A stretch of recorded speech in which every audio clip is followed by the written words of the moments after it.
দুষ্টু ছাগল কোথাকার, সব গাছ খেয়ে ফেললি।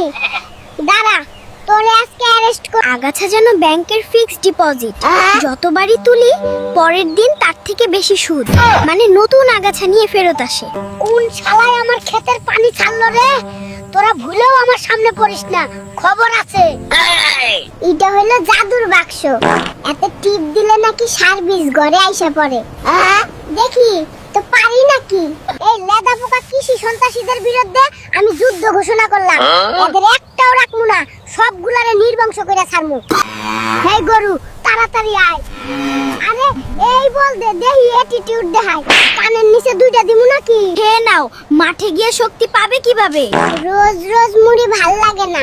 আমার ভাত কই, মাছ কই, তরকারি কই? কৃষি আফা আমার বেগুন গাছটা রাগ কইরা সব পাতা গুটায় রাখছে। আপনি একটা রাগ ভাঙানোর মলম কোন তো? মাসের 7 তারিখ আইলেই মনে হয় পিছন থেকে একটা ভূত আইসা ঘাড়ে চাপতেছে। কিস্তির টাকা যেন ভূতের ফিডিং টাইম। ডিজেলের যা দাম, আমার ট্রাক্টরটা এখন অফিশিয়ালি রিটায়ারমেন্টে গেল। কোদালি আমার নয়া সহকর্মী। বিলের মাছগুলা বিদ্রোহ ঘোষণা করছে, তারা এই টোপে আসবে না। তাদের নতুন ডিমান্ড, ফরমালিন মুক্ত টোপ চাই। হালা মেম্বার, খালি টাকা মাইরা খাস, রাস্তাটা একটু ঠিক করলে কি হয়? আমার কোমরটা গেল রে। গাছ আমার, ফল আমার, খালি ডালটা আপনার বাড়ির দিকে গেছে বলে কি ফলটাও আপনার হয়ে গেল। ওটা কি করছো? খেতে বালি দিচ্ছ? কি করব, ইউরিয়া সারের যা দাম, এটা দিয়েই এইবার কাজ চালাতে হবে।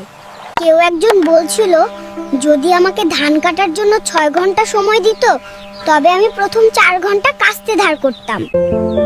ভিউয়াররা, ভিডিও ভালো লাগলে দয়া করে চ্যানেল সাবস্ক্রাইব করে বন্ধুদের সাথে শেয়ার করুন। ধন্যবাদ।